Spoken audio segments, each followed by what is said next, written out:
เครื่องคอยคุ้มเพราะเป็นพระองค์จริงกรรมดีที่วัตถุมงคลทำดีในตนผู้คนไหนอยากจะยิงเป็นโจรไร้ธรรมก่อกรรมจิตใจผีสิงไม่โดนปืนยิงก็ยิ่งเหมือนตายเกินตายกรรมดีดีกว่านำพาเนื้อกรรมหลุดพ้นมันดูแลตนให้ตนเกิดผลผ่องใสเมื่อบริสุทธิ์ผ่องผุดทั้งกายและใจจะจำเป็นไหมต้องใช้วัตถุมงคล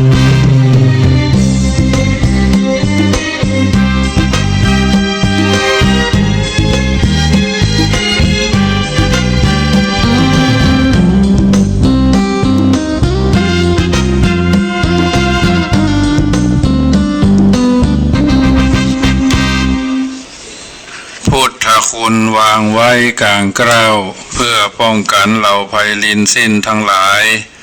ธรรมคุณทูลวางไว้กลางใจ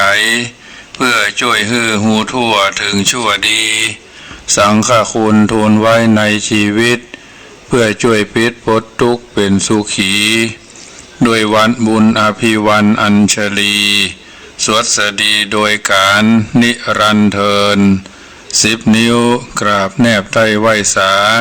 ปารมีธรรมในครูบาอาจารย์พระมหาเถรานุเถระท่านเจ้าคณะพระสังฆาธิการทุกรูปทุกตนขอความสุขความสวัสดี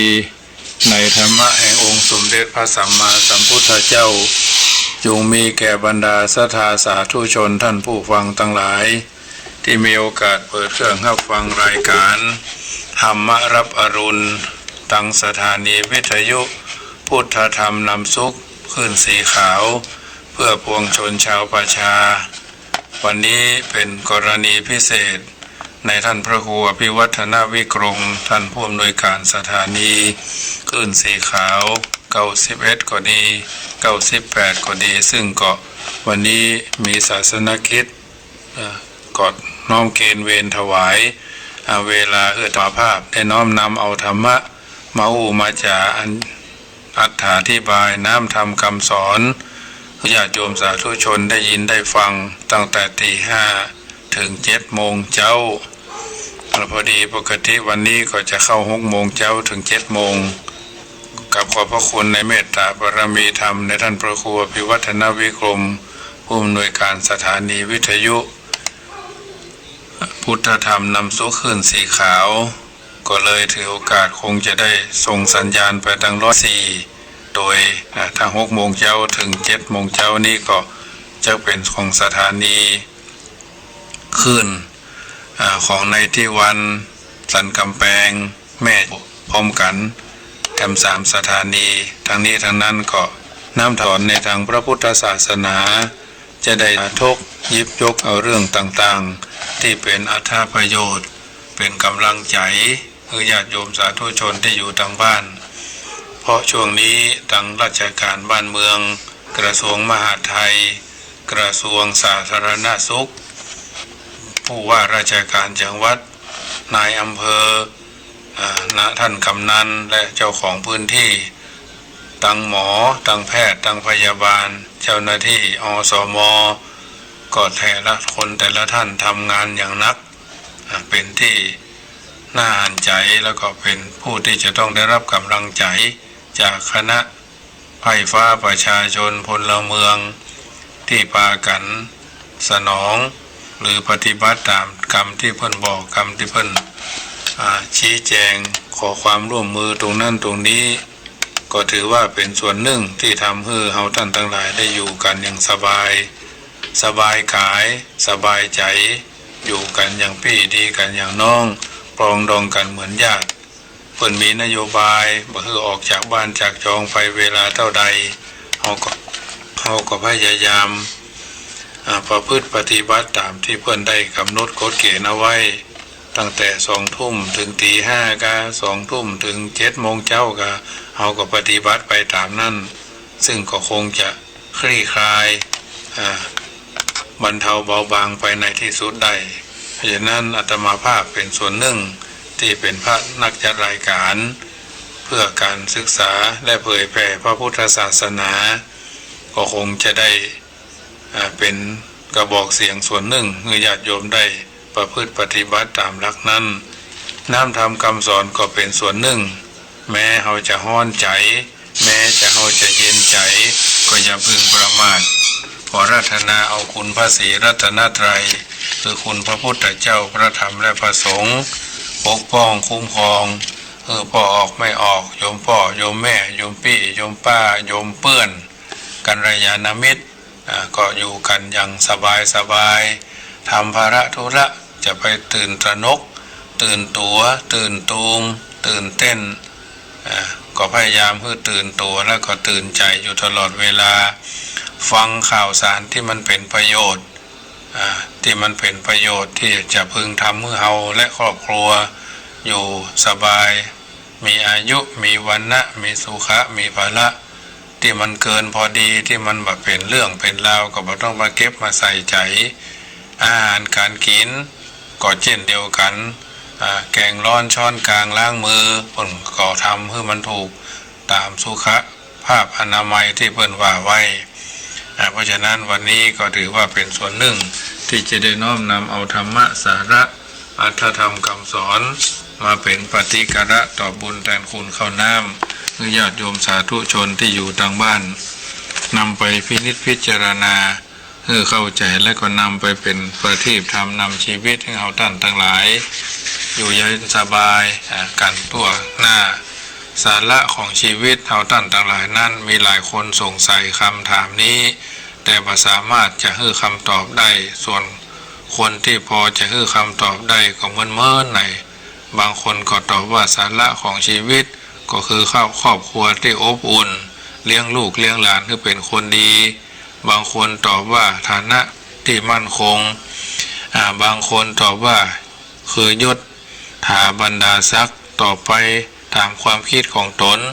แล้วอันยังคือคำตอบที่ถูกต้องในเรื่องนี้แต่ละวันแต่ละคนแต่ละท่านแต่ละครอบครัวท่านผู้รู้แจ้งก็คือพระพุทธเจ้าทรงตอบเรื่องนี้ไว้อย่างใดพระพุทธเจ้าเคยอยู่ในราชตระกูลที่อบอุ่นบันเทิงอยู่ท่ามกลางหมู่ญาติพี่น้องแต่ทำไมพระพุทธเจ้าทรงดำเนินหนีจากไปพระพุทธเจ้าเคยเป็นถึงเจ้าชายรูปงามผู้เรอโฉมเรียนจบยอดวิชาถึง18 ศาสตร์เป็นที่ชื่นชมของอิทธิสตรีแต่ทำไมพระองค์กลับทรงละทิ้งไปพระพุทธองค์ทรงเคยมียศถาบรรดาศักดิ์เป็นถึงเจ้าฟ้ามหากษัตริย์แล้วพระพุทธเจ้าก็ถึงเป็นมกุฎราชกุมารพร้อมที่จะขึ้นครองราชสมบัติแถม7 วันตั้งหน้าบรรดาโหราศาสตร์โหราจารย์ทั้งหลายยังทำนายแถมว่าถ้าได้เป็นพระเจ้าจักรพรรดิจะปกครองโลกแต่ทำไมพระองค์กลับสละทุกสิ่งทุกอย่างแม้กระทั่งมเหสีผู้เรอโฉมพระโอรสองค์น้อยเสด็จจากพระราชวังไปอยู่ใต้พื้นมะม่วงไปใต้ต้นมะม่วงแต่เพียงผู้เดียวท่านทั้งหลายเป็นชาวพุทธประกาศตนเป็นผู้นับถือพระพุทธศาสนาตลอดชีวิตเราท่านทั้งหลายเคยชุกคิดบ้างหรือไม่ทำไมเราพากันปฏิบัติธรรมปฏิบัติตนส่วนต่างกับพระพุทธเจ้าพากันลุ่มหลงบูชาในสิ่งที่เจ้าชายสิทธัตถะทรงขว้างคงทิ้งไปแล้วมีผู้คนจำนวนบ่น้อยที่ต้องจบชีวิตลงอย่างน่าอนาถอันเนื่องมาจากการแสวงหาทรัพย์สมบัติยศอำนาจและคนรักสิ่งเหล่านี้เจ้าชายสิทธัตถะทรงมีเพียบพร้อมแล้วทั้งสิ้นพระองค์มีเมืองชื่อกบิลพัสทรงเป็นมกุฎราชกุมารจะต้องเป็นกษัตริย์ในอนาคตอันไกลมีคนรักแสนสวยชื่อพระนางยะโสธราเจ้าผู้เลอโฉมแห่งนครเทวทหะสิ่งที่มนุษย์เฮาอย่างเฮาตั้นต้องการพระองค์มีเพียบพร้อมทุกอย่างมีมากกว่าเฮาด้วยซ้ำไปแต่ทำไมพระองค์ทรงทำเหมือนกับว่าทรงขยะแขยงสิ่งเหล่านี้ทนต่อไปบ่ได้แถมแล้วจนต้องถึงกับหนีออกไปอยู่ในป่า นอนกลางดินกินกลางทรายตายในป่าไอ้ตัวเนาะห่อเข้ากับขอเข้าเจ้าบ้านกินบินโดปาโตวะปินทปาตันจะภาคเจ้าบินทบาทไปวันพระองค์ทรงหันประโยชน์อะไรอย่างจึงทรงทำเช่นนั้นคนบางคนมีมิจฉาทิฐิถึงกับนึกดูหมิ่นว่าพระองค์นี้พระเจ้าชายสิทธัตถะเนี่ยคิดพิลึกพิเลนพิลึกกืออันอย่างทำนองนั้นระหว่างนักวิทยาศาสตร์นักเศรษฐศาสตร์ในยุคปัจจุบันกับคนโบราณ 2,600 ปีนะว่าพระพุทธเจ้าไผ่โง่ไผ่ฉลาดกว่ากันแน่ในคณะที่แถมฝ่ายหนึ่งสอนว่าจงแสวงหาจงสร้างสรรค์ให้ได้มาแต่แถมฝ่ายหนึ่งครับว่าจงปล่อยวางสละละในคณะที่ฝ่ายหนึ่งทำทุกอย่างเพื่อให้ได้มาซึ่งทรัพย์สินเงินทองชื่อเสียงยศอำนาจและความสะดวกสบายต่างกายแต่แถมฝ่ายหนึ่งกับทำทุกสิ่งเพื่อให้รอดพ้นจากต่างทุกข์ใจอบายภูมิในขณะที่ฝ่ายหนึ่งยังต้องศึกษาค้นคว้าแถมต่อไปบ่ฮู้จักมดจักเสี่ยงยังมีทฤษฎีใหม่ลบล้างทฤษฎีเก่าครั้งแล้วครั้งเล่ายุคแล้วยุคเล่าแต่แถมฝ่ายหนึ่งได้ค้นคว้าค้นพบจนแจ่มแจ้งเบ็ดเสร็จไปแล้วเมื่อ 2,600 ปีล่วงมาแล้วและหลักวิชานั้นก็ยังคงทนถาวรมาจนถึงปัจจุบันระหว่างมนุษย์ผู้ต้องแก่ต้องเจ็บต้องตายด้วยกันสองผู้นี้ไผ่คือมนุษย์ที่พัฒนาแล้วที่แท้จริงเจ้าชายสิทธัตถะทรงสละทิ้งราชสมบัติละทิ้งกองเพชรนินจินดาอันมีค่ามหาศาลระดับปกครองไพร่ฟ้าประชาชนออกจากพระราชวังไปอาศัยโคนต้นไม้เป็นที่ลับที่นอนเป็นที่ค้นคว้าหาสิ่งที่คนอื่นเคยสนใจพระองค์ทรงดำริว่าในโลกนี้เมื่อมีร้อนก็มีหนาวมาแก้เมื่อมีมืดก็มีสว่างมาแก้ในเมื่อมีความแก่ความเจ็บความตายก็ต้องมีวิธีแก้อย่างแน่นอนเราจะต้องหาวิธีนั้นคือปะคือพบคือเจอแต่จงได้พระองค์ทรงทุ่มเททั้งชีวิตแอวเที่ยวสืบค้นแสวงหาหนทางหลุดพ้นนั้นมันใจเพียงแต่ค้นควานหาหรือสอบถามเท่านั้นแต่ทรงใจตัวพระองค์เองเป็นเครื่องทดสอบทดลองแนววิธีและวิธีปฏิบัติจนค้นคว้าพบโดยพระองค์เองภาวะที่หลุดพ้นจากทุกข์ทั้งปวงบ่ฮู้จริงในโลกนี้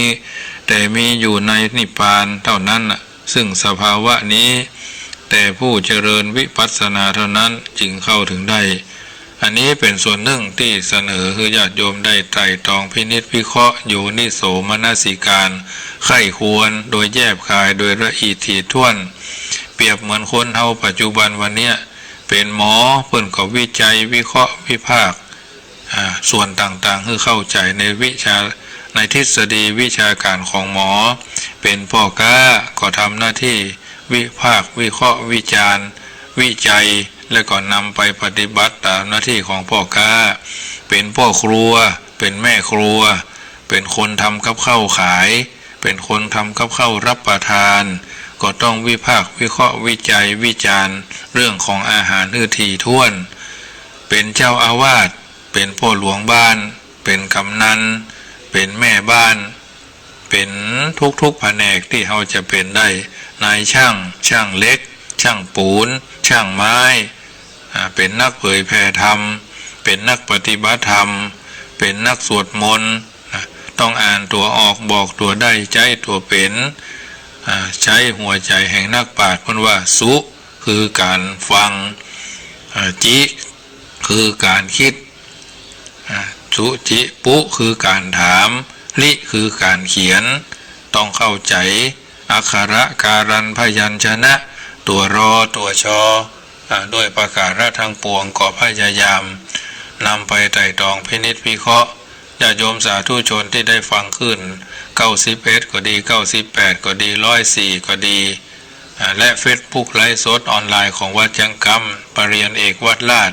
ก็ฟังได้หลายทางในญาติโยมฟังไปโดยไตร่ตรองไปโดยเป็นพ่อครัว ที่ใกล้ที่สุดเป็นพ่อครัวทำหน้าที่กับพ่อครัวว่าเฮาแกงบะหนุนเฮาแกงแคเฮาต้มจืดเฮาผัดเฮาตำน้ำพริกปลาน้ำพริกน้ำพริกกะปิน้ำพริกจีนน้ำพริกบะเขือส้มน้ำพริกบะเขือนอนฮองเนาะแกงแคแกงหยวกแกงพักปังแกงจอพักกาดบรรดาแกงบรรดาพัดพักรวมพัดบะทั่วบะเขือเนี่ยพัดหรือคั่วไข่ใส่ชิ้นส้มนี่ก็คือพัดต้มก็เหมือนกันต้มจืดต้มผักกาดดองต้มบะมะละหรือบะหอยต้มบะหอยมะน้อยมันเป็นของจืดนะพัดและทอดก็เหมือนกันของทอดนี่ก็พยายามลดสิ่งตอนนี้ถ้าเราทำได้บางคนก่อนนักขนอบางคนก่อนนักรสดีนี่บางคนก็โปรดทอดใส่ผงชูรสเป็นเกิงซองมันก็หล่นหมดเลยญาติโยมเผยผงชูรสเนี่ยคือมันชูกะบางคนก็เป็นนักกินกาแฟเนี่ยเอากินกาแฟบางคนกินกาแฟมาได้นี่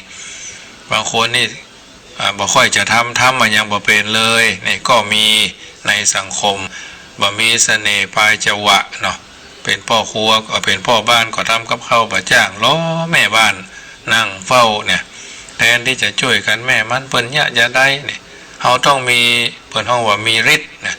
เป็นงูบ่มีพิษเป็นศิษย์บ่มีครูก็อยู่บ่ได้เมินเป็นพ่อครัวก็ต้องมีเสน่ห์ไม่ใช่ว่าทอดไข่เป็นดาวไข่เป็นบางคนนี่ทอดไข่ยังแบนะทอดไข่ยังแบบฟูเลยวิธีการลำดับการมันมีอยู่แล้วแต่เราได้ไต่ตรองพินิจพิเคราะห์คือสิ่งเหล่านี้บางทีบางครั้งเลี้ยงลูกเลี้ยงหลานหลายไทยดาวก็แตกเบอเฮาหันเฮาพอเขามาตานขันเข้าได้อย่าโยมปดท็อนักแกเหมือนกันนะมันคือความละเอียดละเมียดละไมละมุนละม่อมละเอียดละอมันบ่มีเลยนะเพราะฉะนั้นตีไข่ก็ยังบ่แตกเตื้อนะบังเอิญอาตมาภาพได้มีโอกาสเข้าคุกคีกับภัตตาหารเหล่านี้พ่อก็เป็นพ่อครัว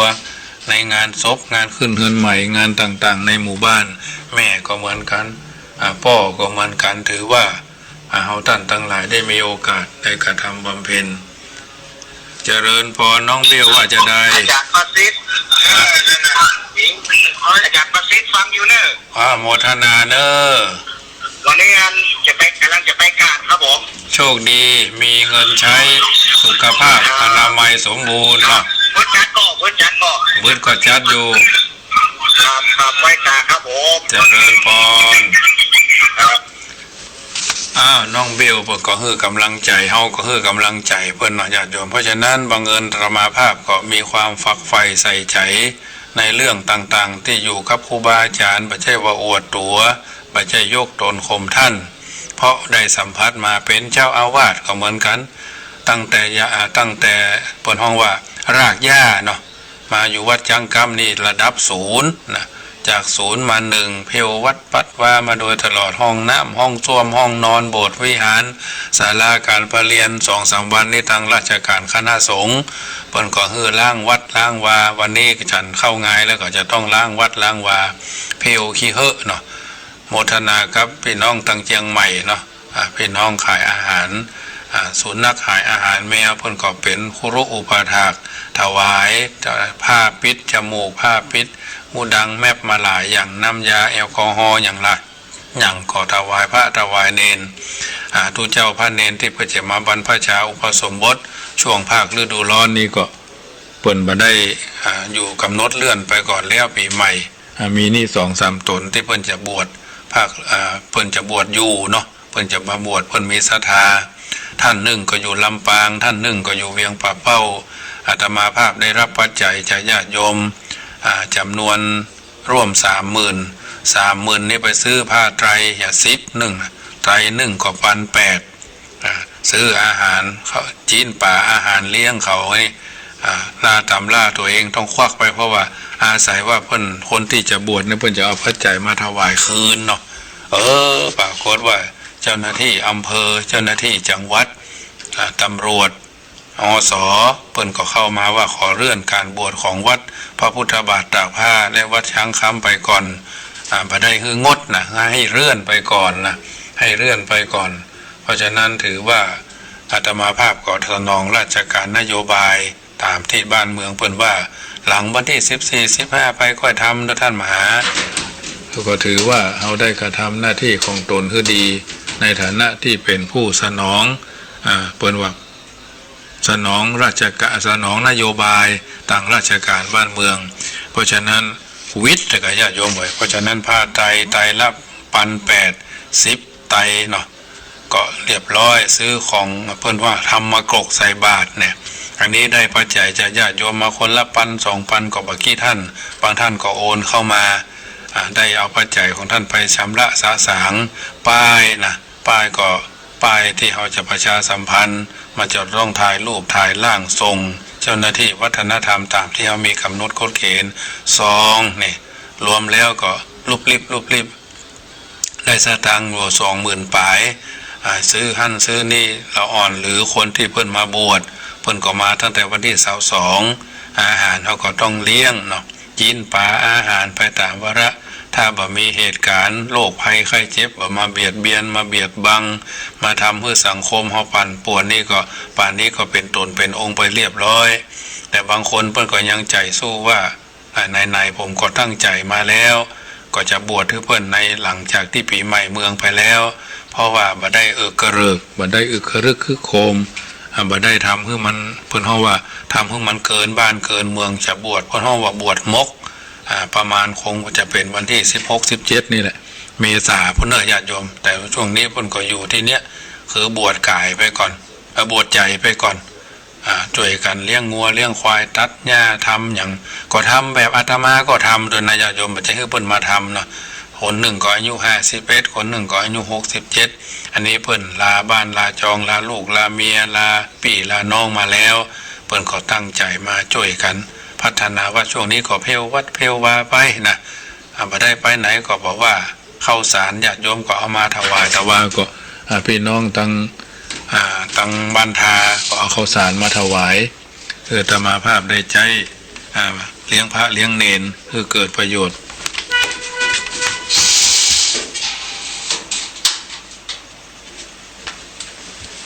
เพราะฉะนั้นก็ถือว่าช่วยกันไปนะจีนปลาอาหารก็ซื้อมาไว้ไข่นะแต่ละคนถ้าญาติโยมมีโอกาสคล้ายวันเกิดช่วงนี้ก็ถวายได้นะบอกได้ว่ากันพักไม้ไส้เครือบะเขือเครือด่างบังเอิญว่าปลูกพริกบะเขืออย่างไว้พ่องปีพ่องนี่พักนอพ่องเนี่ยฉันไปตามนั้นญาติโยมพักบุ้งกังต้งก็เปิดเลอะนะพักบุ้งแดงต่ำน้ำพริกกะปิเพิ่นห้องว่าคู่พัดพักบุ้งเนาะก็ฉันไปตามบะเขือเพิ่นก็เอามาถวายพี่น้องตั้งเสมิงบะฟักที่มันมีอะไรก็ฉันกันไปฉันเพื่ออยู่บ่ได้อยู่เพื่อฉันนะญาติโยมก็ขออนุโมทนากับทุกท่านที่เป็นกัลยาณมิตรที่เป็นกำลังใจมาโดยตลอดบางทีบางครั้งบางเตื้อบางโอกาสก็ได้หันหน้าได้เจรจาได้โทรศัพท์เข้ามาเพื่อเป็นกำลังใจกันทุกคนทุกท่านเพราะฉะนั้นทีนี้วกเข้ามาเรื่องการที่พระพุทธเจ้าทุ่มเททั้งชีวิตในการสืบค้นสืบเสาะในฐานะที่เป็นทางดำเนินของพระพุทธเจ้าบรมครูของเฮาท่านทั้งหลายทราบกันดีนะทีนี้นิพพานในตัวนี้ถ้าเฮามองแบบโลกิยะเฮาก็ถือว่าเฮาออกป่ากันออกจากป่าอันนี้ความคิดวิจารณญาณของอาตมาภาพส่วนหนึ่งคงจะบ่ถูกต้องในกรณีหลายๆอย่างออกจากป่าในที่นี้ก็คือหมายความว่าออกจากป่าคือโลภโกรธหลงนะโลภโกรธหลงในการที่จะดำเนินชีวิตออกจากป่าก็คือความโลภความโกรธความหลงในฐานะที่เฮาท่านทั้งหลายได้ประพฤติได้ปฏิบัติได้กระทำบำเพ็ญสิ่งที่ดีที่งามโดยประการต่างๆนิพพานในที่นี้ก็คือความโลภความโกรธความหลงถ้าเราออกจากความโลภความโกรธความหลงก็คือว่าแบบปุถุชนคนธรรมดาผู้หนาด้วยกิเลสนะญาติโยมอันนี้ถ้าเราออกส่วนนี้ได้ก็ถือว่าเราท่านทั้งหลายสบายส่วนหนึ่งนะออกจาก ป่านะนิพพานในถนนั้นก็ยิ่งไปไกลกว่านี้อันนี้แบบโลกิยะชาวบ้านเฮานิพพานเป็นเรื่องเกี่ยวกับทุกคนเพราะนิพพานก็คือภาวะสงบเยือกเย็นสันติสุขซึ่งโดยปกติใจของคนเป็นใจเร่าร้อนเพราะกิเลสต่างๆแผดเผาอยู่ตลอดเวลาอิทธารมคือชอบอนิถารมคือบ่ชอบเนี่ยแต่บางครั้งบางคนบางคราวบางโอกาสที่ใจสงบเช่นในเวลาที่เราประกอบกิจการสำเร็จเรียบร้อยแล้วหมดภาระกังวลก็รู้สึกสบายใจในขณะที่สบายใจจักสังเกตได้ว่าใจก็สงบเยือกเย็นอันเป็นแห่งความหมายหนึ่งของนิพพานดังที่พระพุทธเจ้าตรัสรับรองว่านัตติสันติปรังสุขังสุขอื่นยิ่งกว่าความสงบไม่มีปละมาสันตินิพพานังนิพพานมีความสงบอย่างยิ่งอันนี้บาลีขุตกนิกายธรรมบทเพิ่นว่าไว้นะนิพพาอนัตติสันติปรังสุขังความสุขอื่นนอกจากความสงบไม่มีและปละมาสันตินิพพานังนิพพานมีความสงบอย่างยิ่งแต่โลกเราถึงวันนี้เข้าใจกันว่าความสุขอยู่ที่ความมีทรัพย์มียศมีตำแหน่งมีบ้านหลังใหญ่มีรถหรูเนาะมีคู่ชีวิตที่สวยสดงดงามหล่อเหลาเอาการมีหน้ามีตาเป็นท่านนั้นท่านนี้เป็นคนนั้นคนนี้เนาะมียศถาบรรดาศักดิ์มีวัตถุปัจจัยเครื่องใจพร้อมพังมีคนรับใจมีคนพี่นอบพี่เนาเนาะมีลูกน้องป้องป่ายจึงปากันทุ่มเทเลี้ยวแรงพยายามเพื่อได้มาซึ่งสิ่งเหล่านี้ก็ดีเหมือนกันถ้าเรามองทำจุดหนึ่งแต่ทำจุดหนึ่งนี่เขาจะทำมาอย่างบ่เป็นเลยอย่างเขาเลี้ยงลูกเลี้ยงเต้าเลี้ยงลูกเลี้ยงหลานก็เหมือนกันเปิดห้องว่าเลี้ยงลูกเลี้ยงเต้าคือเป็นเจ้าเป็นนายคุณพ่อคุณแม่ทั้งหลายทุกคุมเท่าเต้าตายเลี้ยงลูกเลี้ยงเต้าคือเป็นขี้ข้าคุณพ่อคุณแม่ทั้งหลายสุขสบายกุ้มเท่าเต้าตายเหมือนกันนะโลกจึงเกิดความวุ่นวายบ่ฮู้จักจบจักเสี่ยงลูกบางทีบางครั้งเนี่ยอย่างบ่จ้างเอาดังใจตืบโยนอย่างอันอย่างอี้เอาใจตัวว่าอันนั้นก็บ่ได้อีแม่เอานั่นมาฮื้อแหละอีพ่อเอามาฮื้อแล้วขาดใจแล้วจะไปละซักกางเกงฮื้อแหละซักเสื้อฮื้อแหละทำอันนั้นนั่นแหละไปเอาอันนั้นมาฮื้อแหละไปเอานี่ฮื้อแหละแม่ไปซื้ออันนั้นนั่นแหละโอ้ใจแม่อย่างลูกติดเมียน้อยเนาะใจแม่อย่างลูกอย่างขี้ข้านะเป็นขี้ข้าของลูกนะล่าเลี้ยงหลานเข้าไปแถมเนี่ยเลี้ยงหลานก็เป็นขี้ข้าหลานแถมขี่คอนี่คือบัดเตื้อบางทีบางครั้งพ่อแม่ได้เป็นงัวเป็นควายคือลูกหลานได้ขี่เล่นแถมเพราะอย่างเพราะว่าเฮาบัดแจกแจงงานนะเลี้ยงคือเขาได้สบายก็ต้องสอนคือเขากะบ่ใช่ลำบากมันไม่ใช่เรื่องผิดปกติผิดวิสัยเฮาบ่สอนนั่นน่ะก็เป็นเจ้าอาวาสก็เหมือนกันบ่ใช่ว่าจี้นิ้วพ่อบ้านแม่บ้านก็ไม่ใช่ว่าจี้นิ้วต้องทำได้นะอ่านตัวออกชอบบอกตัวได้ใช้ตัวเป็นนะเป็นเจ้าอาวาสต้องมองในวัดคือละเอียดถี่ถ้วนนะ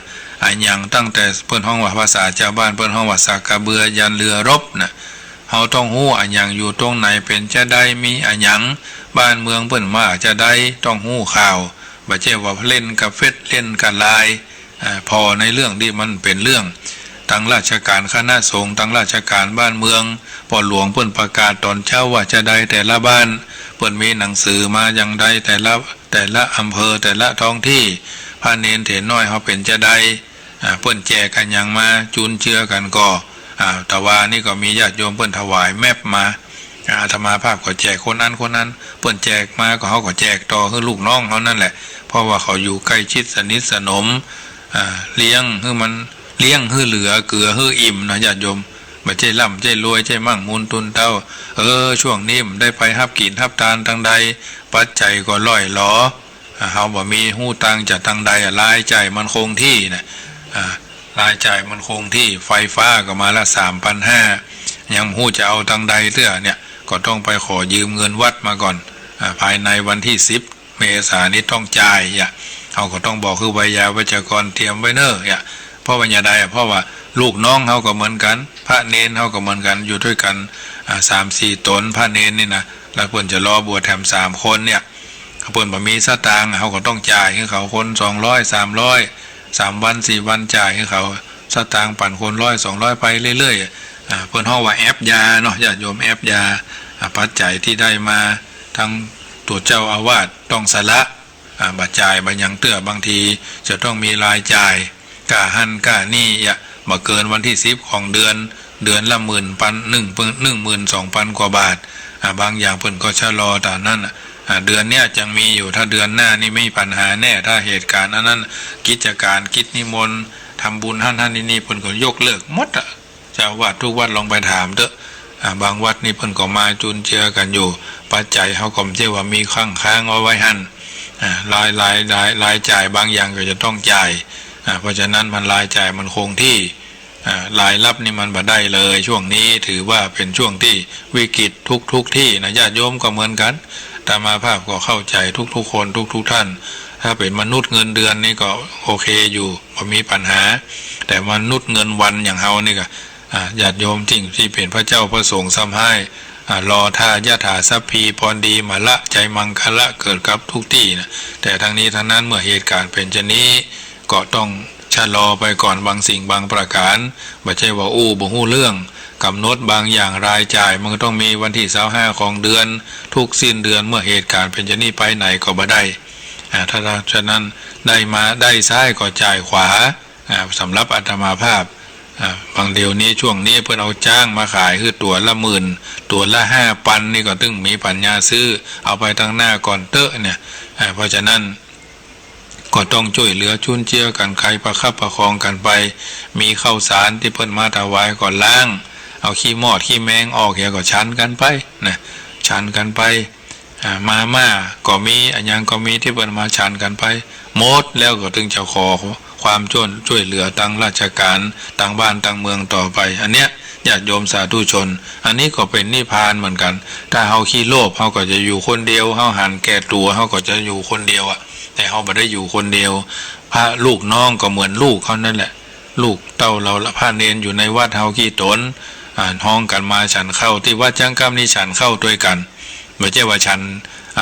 แกงร้อนช้อนกลางล้างมือนั่นแหละแต่ว่าฉันเป็น2วงที่เป็นนาคอยู่ก็วงหนึ่งพระเนรก็วงหนึ่งแต่ว่าแกงร้อนช้อนกลางนะต่างคนต่างจานไผ่จานมันจ้อนไผ่จ้อนมันเข้านี่เข้านึ่งก็ถือว่าจะแกงร้อนช้อนกลางล้างมือนั่นแหละอาหารทุกมื้อก็ต้องอุ่นนะแกงหั่นแกงนี่พัดหั่นพัดนี่สุกเรียบร้อยก็พากันฉันเลยนะอันนี้เป็นต้นญาติโยมสาธุชนก็เช่นเดียวกันเพราะฉะนั้นเมื่อเฮายังบ่ทราบชัดตัวเองว่านิพพานเป็นสุขอย่างใดจะสุขมากกว่าการได้อยู่ร่วมกับคนฮักได้ดูหนังที่ชอบได้มีบ้านที่อบอุ่นหรือไม่แต่ปัญหาตรัสรู้ของพระพุทธเจ้าบอกคือชัดแล้วว่าสัตว์ทุกชนิดทุกชีวิตเคยเวียนว่ายตายเกิดมาแล้วนับชาติบ่ถ้วนความสุขใดๆที่เฮาปรารถนาหรือปรารถนาอยากจะได้อยู่ในปัจจุบันในอนาคตความสุขเหล่านั้นเฮาเคยประสบมาแล้วทั้งสิ้นในอดีตชาติแต่ก็บ่มีสิ่งใดคงทนถาวรมาจนถึงปัจจุบันได้เลยแล้วเฮาก็ต้องแก่ต้องชราต้องค่ำค่าต้องเจ็บต้องพัดภาคซึ่งกันและกันและก็ต้องตายและยังตกนรกแบบเดิมอีกเหมือนเดิมเพราะแม้แต่พระโพธิสัตว์ก็ยังบ่พ้นนรกนั่นก็เพราะว่ายังมีการเกิดแถมถ้าเราต้องการบรรทุกแถมแล้วก็ต้องเข้าถึงความบ่เกิดแถมเพื่อได้ซึ่งพระพุทธเจ้าตรัสยืนยันว่าบ่มีนิพพานบ่มีการเกิดบ่มีการตายความสุขในนิพพานหรือนิพพานจึงบ่ใช่ความสุขชนิดที่เป็นไปเพื่อความบีบคั้นกดดันแถมต่อไปนิพพานเป็นสภาวะที่ปราศจากกิเลสเมื่อบ่มีกิเลสแล้วจึงเป็นสุขอย่างยิ่งดังที่พระพุทธเจ้าตรัสว่านิพพานังปรมังสุขังเป็นต้นพระนิพพานเป็นสุขอย่างยิ่งแต่มีปัญหาสงสัยกันว่าสุขจะมีในพระนิพพานได้อย่างใดในเมื่อพระนิพพานบ่มีการเสวยอารมณ์ขอแก้ว่าความบ่เสวยอารมณ์นั่นแหละเป็นความสุขที่แท้จริงเพราะสุขที่เสวยอารมณ์นั้นยังตกอยู่ในกฎไตรลักษณ์คือไม่เที่ยงเป็นทุกข์บังคับบัญชาไม่ได้ดังนั้น สุขเวทนาที่ยังเสวยอารมณ์ยังได้ชื่อว่าวิปริณามทุกข์เพราะความสุขนั้นยังต้องวิปริตผันแปรไปไปเป็นทุกข์อย่างแน่นอนส่วนสุขในนิพพานไม่ใช่สุขเวทนาแต่เป็นสันติสุขจึงบ่มีวันที่ผันแปรไปได้แถมเลยการทำบุญที่พระพุทธเจ้าทรงประสงค์ทำบุญนักๆแล้วไปเกิดอยู่ในสวรรค์ก็น่าจะพอแล้วทำไมต้องไปนิพพานชาวพุทธส่วนใหญ่ทำบุญเพื่อให้มั่งมีสีสุขเกิดในชาติหน้าจะได้มีทรัพย์สินเงินทองมีสุขภาพสมบูรณ์แข็งแรงความปรารถนาของคนยุควัตถุนิยมอย่างปัจจุบันแทบบ่ต่างกันนักนั่นก็คือเงินตรา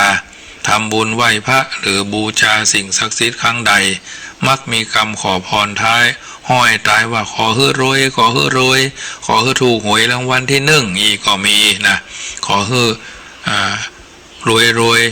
เฮงอย่าโดยมากเขาหันนะไปไหว้พระเจ้าทันใจไปไหว้ครูบาสังฆะมาเถระจบหัวใส่เก้า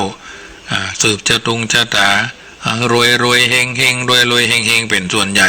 ขอให้มีสุขภาพแข็งแรงสมบูรณ์นี่บ่ค่อยว่ากันนะจะรวยเฮงอย่างเดียวโดยเหตุเนี้ยจำนวนผู้ศรัทธาในสำนักทรงต่างๆสิ่งศักดิ์สิทธิ์ต่างหลายจึงมีนักขึ้นเรื่อยๆจนผู้ที่มุ่งหาพระนิพพานมีจำนวนน้อยลงไปทุกทีหรือแบบบ่มีเลยในบางสังคมทั้งที่บอกว่าเป็นชาวพุทธนับถือพระรัตนตรัยคือบ่เข้าใจท่องแท้พระพุทธเจ้ามีปัญญาคุณบริสุทธิ์ที่คุณมหากรุณาที่คุณหรอการทำบุญที่ส่งผลให้ร่ำรวยก็คือการให้ทานเป็นการชำระความโลภนะแต่ต้องทำให้ถูกวิธีและถูกบุคคลโดยบัติดตรงนั้นบัติดตรงนี้บัได้เลือกที่ฮักบัได้มักที่จังเพื่อนจึงบอกว่านับถือพระพุทธอย่าไปสะดุดทองคำนับถือพระธรรมอย่าไปถูกใบลานนับถือพระสงฆ์อย่าไปหลงลูกเจ้าบ้านอย่างแท้จริงและทำเพื่อต้องการเสียสละทิ้งนะไม่ใช่มุ่งหวังประโยชน์อย่างอื่นเช่นเพื่อให้คนนับถือเพื่อให้คนถูกหวยต้องการทำด้วยจิตบริสุทธิ์สิ่งของที่ฮื้อก็ต้องเป็นของที่ได้มาด้วยสุจริตคณะที่มีจิตยินดีหลังจากฮื้อไปแล้วก็รู้สึกปลื้มใจดีใจนะแล้วก็สุขใจทุกครั้งเมื่อนึกถึงและต้องทำในบุคคลผู้บริสุทธิ์แท้จริงและจึงจะได้อานิสงส์นักนั่นก็คือผู้มีศีล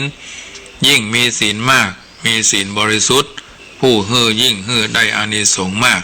ถ้าทำถ้าทำได้อย่างนี้ก็จะได้รับอานิสงส์เป็นความร่ำรวยดังที่ปรากฏในจุลกัมมวิภังคสูตรบางคนร่ำรวยหันทันตาในชาตินี้บางคนต้องรอให้กรรมเก่าอ่อนเลาะกำลังเสียก่อนจึงจะร่ำจะรวยในชาติต่อไปแต่ถึงจะร่ำจะรวยป่านใดก็ตามขึ้นชื่อว่ามนุษย์สยะแย้วย่อมทำทั้งดีทั้งชั่วผู้มีใจสูงนี่แหละยิ่งมีฐานะร่ำรวยยิ่งส่งผลให้การกระทำยิ่งใหญ่ไปด้วยก็คือทำบุญก็เป็นบุญใหญ่ทำบาปก็เป็นบาปนักที่จะส่งผลตกอบายนับชาตินับปีบ่ถ้วนโดยเฉพาะการต้องตกนรกเป็นการชดใช้กรรมโดยการถูกทรมานตัวเองอาจจะบ่ทำอาจจะใช้คนอื่นทำเนาะตัวเองจากปฏิบัติคนอื่นจะใจลูกน้องไปนี่หาระวังขั้นบ่ได้เมื่อพ้นจากนรกแล้วก็ยังต้องไปชดใช้เศษกรรมโดยกำเนิดสัตว์เดรัจฉานเปรตอสุรกายนับชาตินับภพบ่ถ้วนพระพุทธเจ้าตรัสว่าคนบางคนในโลกนี้เมื่อฮื้อทานสมาทานศีลทำอุโบสถกรรมตั้งน้ำฉันน้ำใจกวาดบริเวณวัดไหว้เจดีย์วางของหอมและมาลาที่เจดีย์ทำประทักษิณเจดีย์คือเวียนเทียนบำเพ็ญกุศล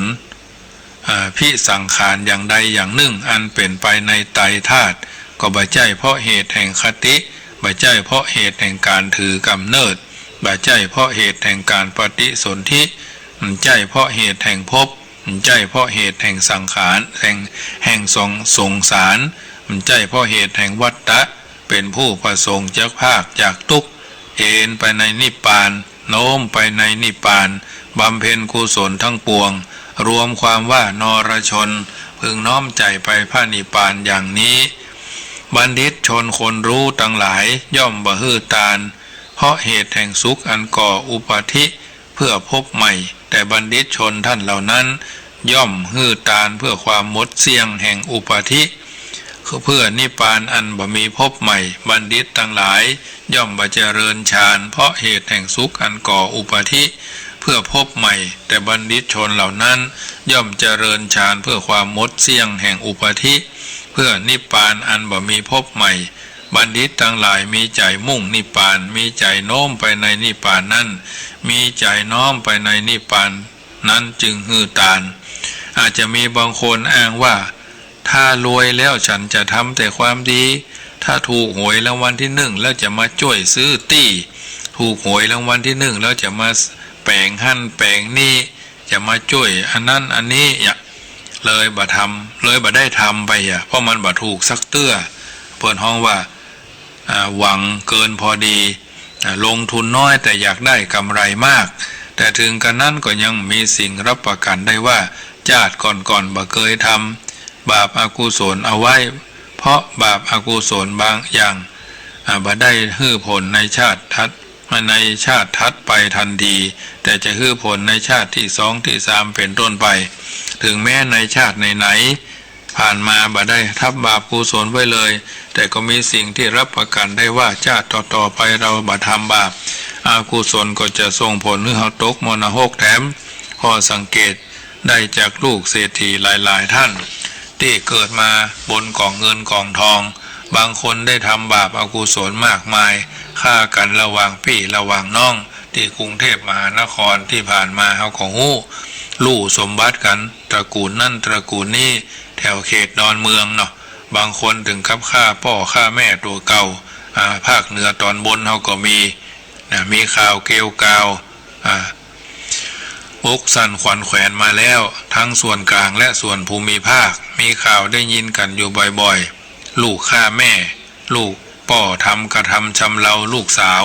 ซึ่งเป็นนอเนื้อเชื้อไข่ของตัวเก่าด้วยซ้ำไปจากนี้เขาเกิดมาร่ำรวยบนของเงินกองทองใจก็บ่ได้ว่าก็บ่ได้เป็นตืบโยนเดือดฮ้อนให้หุยบุบหอบุบเฮือนเนี่ยเหมือนข้างดาบซ่อนเหมือนกับกาบจ้อนทองจ้อนเงินเข้ามาเลี้ยงบ่ใหญ่กองใหญ่เลี้ยงใหญ่มาเป็นค่าซึกเป็นค่าซึกนะเป็นงูเห่างูจองเอาสตางค์ไปตัดขว้างพ่องเอาอันยังที่พ่อแม่ทำแล้วบัดพ่อแม่ค้าขายก็แทนที่จะพอเนติแบบอย่างแนวตังพ่อค้าอย่างใดพ่อขายอย่างใดพ่อแม่ค้าขายอันยังอาหารก็ของใจก็สืบสารสืบต่อจบปริญญาตรีจบปริญญาโทจบปริญญาเอกก็ต้องใช้วิจารณญาณของตัวเขาว่าเป็นบัณฑิตบางทีบางครั้งเป็นถึงระดับด็อกเตอร์ก็ไม่ใช่ว่าฉลาดตลอดไปปริญญาโทก็ไม่ใช่ว่าฉลาดคือมีแต่คุณวุฒิแต่ไม่มีคุณธรรมไม่มีคุณภาพเลยไม่รู้จักเอาคุณธรรมข้อไหนกรรมบัณฑิตที่เพิ่นบอกไว้แต่ละมหาวิทยาลัยก็ถึงมีหรอกปัญญาณลานังรัตนังเป็นปัญญาเป็นรัตนะของนรชนก็มีมหาวิทยาลัยเชียงใหม่เพิ่นก็มีกรรมที่เพิ่นบอกเอาไว้ว่ากรรมภาษิตประจำมหาวิทยาลัยสุวิชาโนภวังโหติผู้รู้ดีเป็นผู้เจริญเพิ่นไม่ใช่ว่าผู้รู้เด่นผู้รู้ดังหรอกผู้รู้ดีเป็นผู้เจริญนะรู้ดีเท่านั้นพระพุทธเจ้าหรือบัณฑิตชนคนรุ่นก่อนๆไม่ได้สอนให้เราเป็นคนเด่นไม่ได้สอนให้เราเป็นคนดังนะสอนให้เราเป็นคนดีทั้งนั้นทุกยุคทุกสมัย 2,563 ปีกำลังจะคืบคลานเข้ามาก็สอนให้เราเป็นคนดีไม่ต้องเด่นเจ้าอาวาสก็เป็นเจ้าอาวาสที่ดีผู้ใหญ่บ้านก็เป็นผู้ใหญ่บ้านที่ดีพ่อบ้านก็เป็นพ่อบ้านที่ดีแม่บ้านก็เป็นแม่บ้านที่ดีกำนันก็กำนันดีนายอำเภอก็นายอำเภอดีผู้ว่าก็เท่าว่าดีนายกก็นายกที่ดีทั้งนั้นดีบวกดีก็เป็นพิมหาดีไปเรื่อย เอาไว้เด่นไปดังมั่นจีรังยั่งยืนหรอกเพราะฉะนั้นมีคุณวุฒิด้วยกันทั้งนั้นบางทีเอาเนี่ยกันเนี่ยจบปริญญามาพอดคนปริญญาทำอย่างอี้กะอย่าเป็นมหาทำอย่างอี้กะเป็นพ่อครูทำอย่างอี้กะอย่าเป็นเจ้าคุณทำอย่างอี้กะมันบ่แน่ของอย่างอี้บางสิ่งบางอย่างมันบ่ใช่ดีหรอกดีอยู่ไหนก็ถึงดีทองอยู่ไหนก็ถึงดีมันถึงบ่บูดสุกดีแล้วก็กินลำนะบะม่วงสุกดีมันก็กินลำสุกเตี้ยมันก็กินลำทุเรียนสุกแก่งอมแก่ดีมันก็ลำบะหนุนบะหนุนอย่างอื่นมันกินได้ถ้าบะเป้าถ้ามันพอดีเนี่ยโอ้อ่อนดีมันถึงดีเท่านั้นโอ้อ่อนดังเฮ้ยเพื่อก็จะหาว่าอ้อยเนาะอ้อยปลาอ้อยตาลหวานลิ้นเพราะฉะนั้นชาติก่อนบ่ได้เกยหื้อตาลได้เกยหื้อตาลไว้นักแต่ความร่ำรวยที่เขาได้รับนั้นกลับทำให้เขาต้องฆ่าพี่ฆ่าน้องเพื่อแย่งชิงสมบัติเพื่อจะครอบครองตัวเองเพียงแต่ผู้เดียวบางคนร่ำรวยแล้วก็อยากจะเป็นใหญ่ก็ต้องฆ่าศัตรูมากมายที่เขาคิดไว้ว่าคัดขวางบ่ให้ตนเป็นใหญ่อย่าว่าแต่มนุษย์เลยที่ต้องตกอบายทุกข์ทรมานมาในนรกอยู่จนมดจนเสี่ยงแม้แต่ผู้ที่มนุษย์ปู่จาขอพรอยู่สม่ำเสมอเช่นท่านท้าวมหาพรหมก็ยังต้องตกมรณะเลยเพราะก่อนที่ท่านจะมาเกิดเป็นพรหมในพรหมโลกเขาเนี้ยท่านก็ยังเคยเป็นมนุษย์มาก่อนบำเพ็ญเพียรจนได้ฌานตายแล้วจึงไปเกิดเป็นพรหมเมื่อครั้งที่เกิดเป็นมนุษย์ท่านก็ยังต้องเคยทำถึงดีถึงชั่วเอาไว้ในชาติใดชาติหนึ่งแล้วครั้งหนึ่งพระพุทธเจ้าทรงใจป่ายพระนาขาคือป่ายเล็บซ้อนฝุ่นขึ้นมาเล็กน้อยแล้วตรัสถามภิกษุทั้งหลายว่าภิกขเวดูก่อนภิกษุทั้งหลายเธอเข้าใจความข้อนี้อย่างไรฝุ่นที่เราเอาปลายนิ้วซ้อนขึ้นมาเนี่ยมากับแผ่นดินใหญ่อย่างไหนจะมากกว่ากันภิกษุทั้งหลายว่าพันเตข้าแด่พระองค์ผู้เจริญแผ่นดินใหญ่แลมากกว่าพระพุทธเจ้าข้าฝุ่นที่ปลายพระเล็บปลายพระนาขาที่เล็บเนี่ยมีเพียงเล็กน้อยเมื่อเทียบกับแผ่นดินใหญ่แล้วคำนวณไม่ได้เทียบกันไม่ได้หรือไม่ถึงส่วนเสี้ยวของแผ่นดินเลยพระเจ้าข้าภิกขเวดูก่อนภิกษุทั้งหลายข้อนี้ฉันนั้นเหมือนกันสัตติจุติจากเทวดามาเกิดในเหล่าเทวดามีจำนวนน้อยส่วนเทวดาที่เคลื่อนจากสวรรค์แล้วไปเกิดในนรกไปเป็นเปรตมีจำนวนนักมากมายกว่าพวกเทพจันเวหภาราที่บ่ได้สดับพุทธธรรมที่อายุประมาณ500กับเมื่อเสี่ยงอายุในระหว่างเวลาที่กำหนดอายุหมดไปแล้วไปสู่นรกพ่องไปสู่แดนเปรตพ่องอันเนี้ยญาติโยมสาธุชนท่านผู้ฟังทั้งหลายรายการธรรมะรับอรุณภาคเจ้าอาตมาภาพเอาน้ำทำคำสอนเรื่องชีวิตสันติสุขในพระนิพพานซึ่งอาตมาภาพได้เขียนเอาไว้มาก้อนใกล้สาธกยกคือญาติโยมฟังเป็นระยะเมื่อมีเวลาโอกาสจะเอาธรรมะเอามาเป็นเครื่องเตือนจิตสุภาษิตมาเป็นเครื่องเตือนใจข้อคิดและความที่ออกไปนี้บ่ได้บ่ได้เพราะฉะนั้นญาติโยมสาธุชนท่านผู้ฟังทั้งหลายญาติโยมได้ยินได้ฟังแล้วก็ถือว่าเป็นส่วนหนึ่งที่จะได้ประคับประคองให้ญาติโยมได้ยินได้ฟังและก็นำไปเป็นเครื่องเตือนจิตสะกิดใจเป็นลำดับต่อไปเจ้าวันนี้ช่วงแรกนี้ตี 5 ถึง 6 โมงจะได้ออกรายการที่ขึ้น91ก็ดีขึ้น98ก็ดีญาติโยมสาธุชนอยู่จุดไหนโมงใดลองโทรศัพท์เช็คเข้ามาสัญญาณว่าเป็นจะใดถ้าเพิ่นตัด6 โมงแล้วก็คงจะเป็น98แล้วก็คงจะเป็น91ของ91 Radio เชียงใหม่98สันกำแพง 101.25 แม่โจ้เรดิโอ Facebook ไลฟ์สดก็ต่อกันไปเลยเนอะญาติโยมสาธุชนที่อยู่ทางบ้านลองเช็คสัญญาณเข้ามา91ฟังแล้วเป็นจะใดเข้าใจในอัตในธรรมที่อาตมาภาพได้อธิบายเป็นใดพ่องที่0861875325 0861875325ได้เนอะญาติโยมช่วงนี้เป็นเวลาที่อาตมาภาพ ได้ดำเนินรายการเป็นกรณีพิเศษประจำวันศุกร์ซึ่งปกตินั่นก็จะจัดรายการ6 โมงถึง 7 โมงที่98นะญาติโยม